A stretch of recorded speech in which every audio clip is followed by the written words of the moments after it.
When you get to 58, it's the same idea. What you want to be able to do is you rewrite it in terms of exponents. So it's 5 to the y is x. And then when you find an inverse of something, you have to switch the variables and resolve for y. So it's 5 to the x is y. Okay. One other quick thing to tell you guys. You see all these, see this ln? Natural, that means natural log. If by chance I ever give you a problem that has that in it, skip it. I didn't mean to give that to you. We don't deal with natural logs in this class. And then, what's the, 50 or 60, I should say. Before I do anything with 60, I have to get, I got to switch 49 to have a base of 7. 7 squared. So I get y equals log base 7 of 7 to the 2x.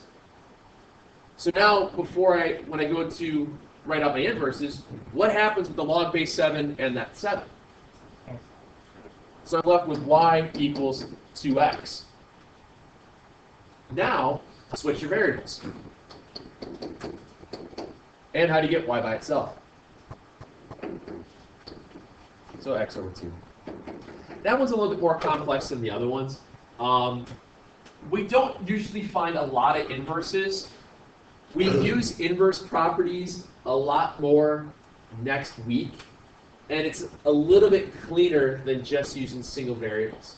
I don't know who was first. You guys can fight it out.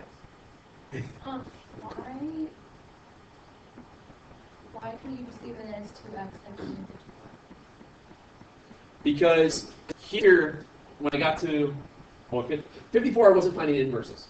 54, I was just simplifying. No, we did a little bit of it yesterday. We ran out of time. Okay? And I wasn't too really super concerned on that yet. And I'm going to show you guys why inverse properties are important to know at the end of today. Okay? There are some really easy things you can do with these because it's some of the rules that you can do. All right? Any other questions then? Oh yeah, 50? Sure.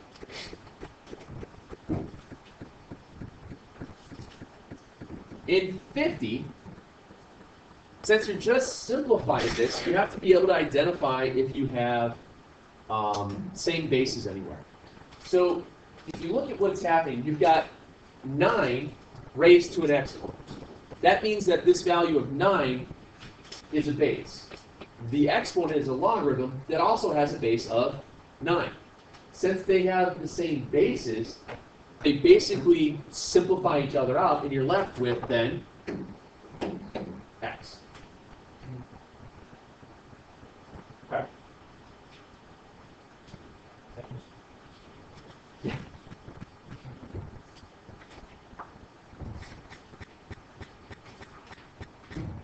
We had another kid FaceTime geometry today.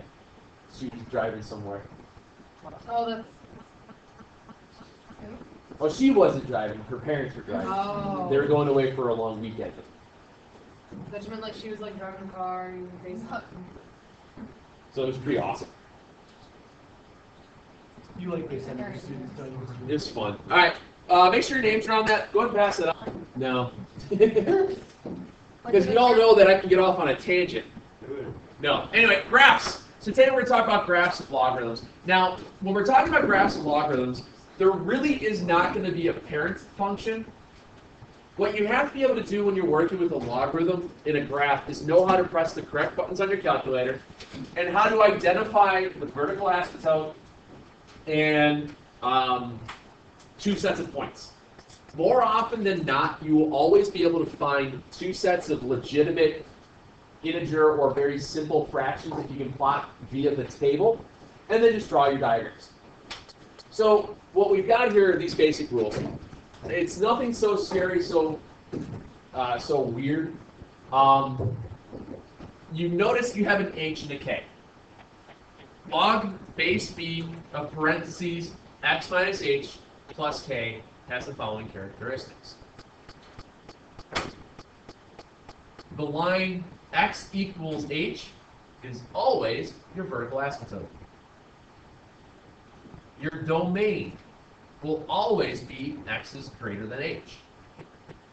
And the range will always be all real numbers. Okay. When you get to what direction these go, when we start talking about the direction of these, there are two simple rules. And once again, your calculator, if you don't remember these, if you know how to type it in the calculator correctly, you should not get it wrong. If b is greater than 1, it moves up and right. If b, your base, the log base part, is between 0 and 1, it is moving down to the right. Now, as you get into these things, it's going to be very easy to mistakenly identify the h and the k because of where the parentheses are. So what I want to do here is just give you guys a couple of quick examples of identifying out your h's and your k's before we worry about graphing.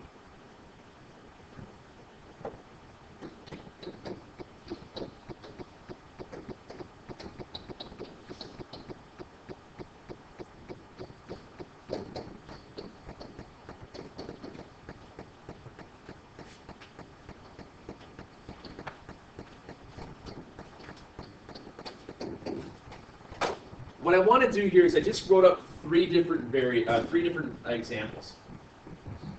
If you look at the first example, it says log base 1/3 of x minus 1. In this example here, do you see any parentheses? No. If you don't see any parentheses, do you have an h? No. So whenever you don't see parentheses, that means you have no h value. So that means here my h value is 0, and my k value is -1. Do you agree? Okay. So that means your vertical asymptote is at x equals 0. Okay. In log base 4 of parentheses x minus 1, do you see parentheses? Yeah. So what is your h value then? Is it -1 or is it going to be +1? It's +1. So here in this example, my h value is +1. Do I have a k value? No. So that means my vertical asymptote is at x equals 1. And then lastly, do I have parentheses? Yeah. So what is my h value?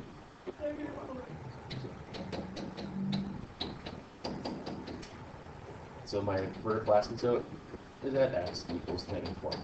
So last hour I didn't do those couple extra examples as far as how to identify your h's and your k's, and we were getting a lot of weird things going on in your graphs. So I just want to make sure you guys see the differences of what h's and k's look like within the different ways it can be written. Okay? Not so scary? So what I'd like you to do then is take your calculators out, and my calculator on the smartboard doesn't allow me to do this the way that yours does. Go to your y equals, and I want to type in that log base 1/3 of x minus 1. Now, your calculators will allow you to change your base. What you have to be able to do is press the button that says math, and then you scroll through to find out where it says log base. Yours should have that. Yours should have that. If it doesn't, does it have it? Yeah. Hit enter. All right, cool. Yours does that. Hit math, and then scroll where it says log base. Does everybody have that? Now, in your calculator, it should look like this right now, where it says log, and then should be the little box. Does everybody have that? All you have to do is hit enter.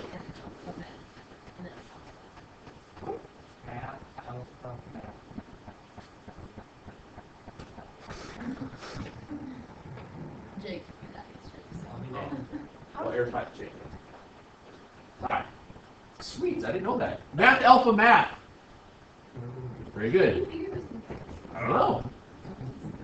He has no life. So now that we know where, now in the calculator when you have to change your base then, what you want to do for that little base part, put parentheses 1 divided by 3. That way you just created the fractional base of 1/3. Are we okay with that? Hit your right arrow, now you get into the parentheses. Whenever you hit that log button with the math alpha alpha or you go through the scroll for the log base, it is automatically going to create parentheses around the x value.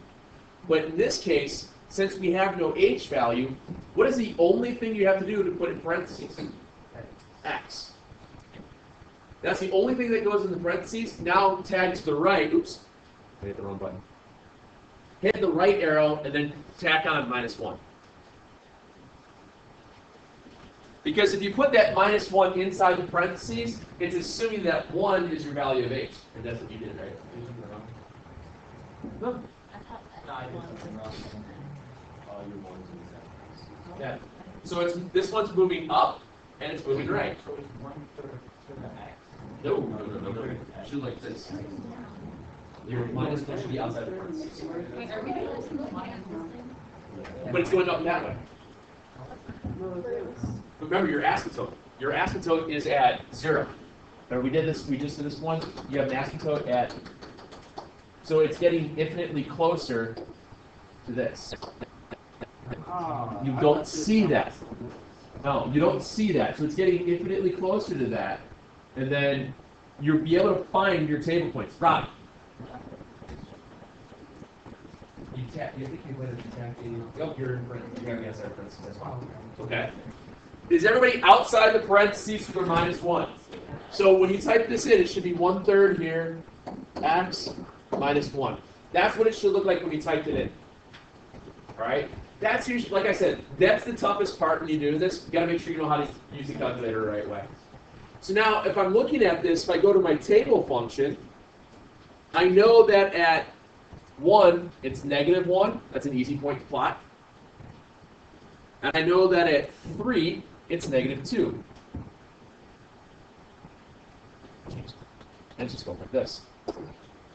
So when you're doing these rough sketches, I'm not going to give you graph paper. I want you to be able to do this. X equals 0 for your asymptote. And I want you to label the point. 1, -1. And this was 3, -2. That's all you got to be able to do, guys. Does that make sense? That's really all you have to be able to do. Shall we try another one? Shall we play a game?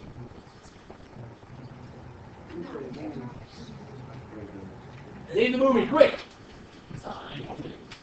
Very good. Good. What? War games. What was his name? Dr. Wait, what was that? What was it called? Falcon. When the world begins. Yes. X then parentheses +2.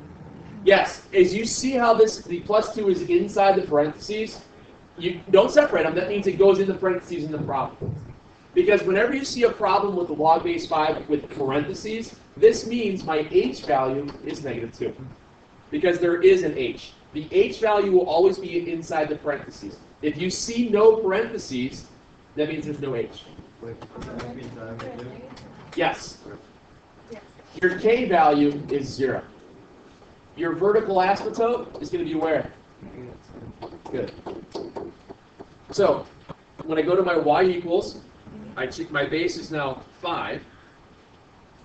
Inside the parentheses, I have x +2. And outside the parentheses, I have nothing. I get my graph.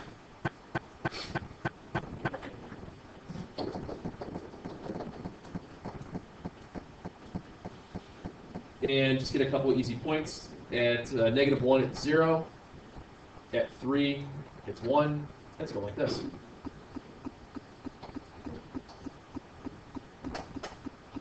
So since my b value is greater than 1, it's moving up to the right. my base is 5. How low can you go?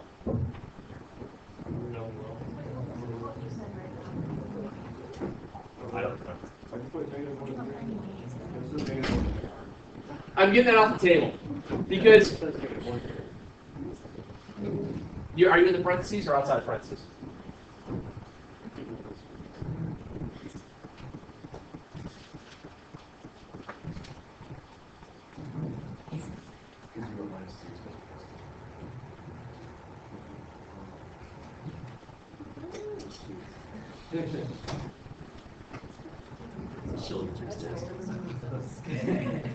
Okay.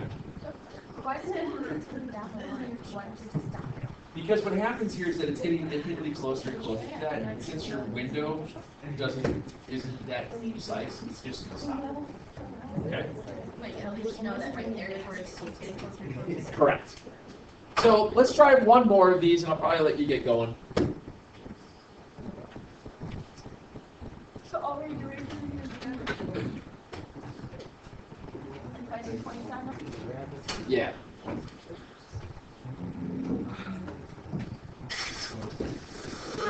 Graph this, please. Graph that, label your vertical asymptote, label 2 points, and draw the curve.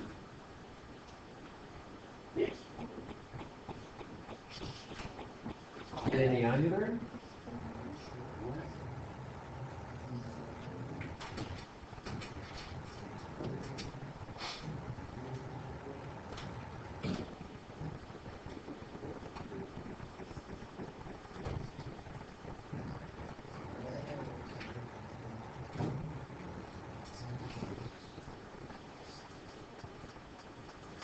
It only means 2. Yeah, because usually on most of these graphs, you're going to find 2 points that work.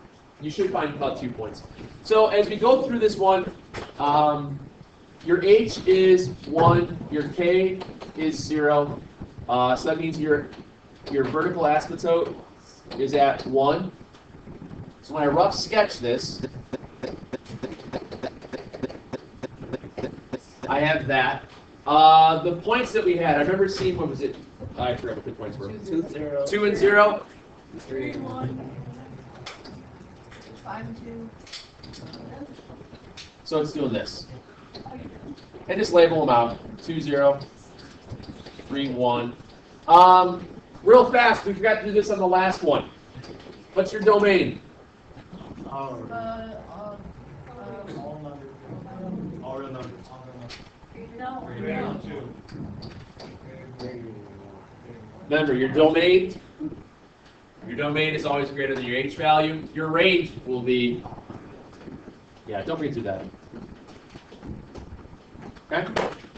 Tonight, I'm going to give you guys some of these, not these. I'm going to give you this. Now, a couple things I want to walk you through. I'm going to walk you through how you solve a couple of these a little bit easier.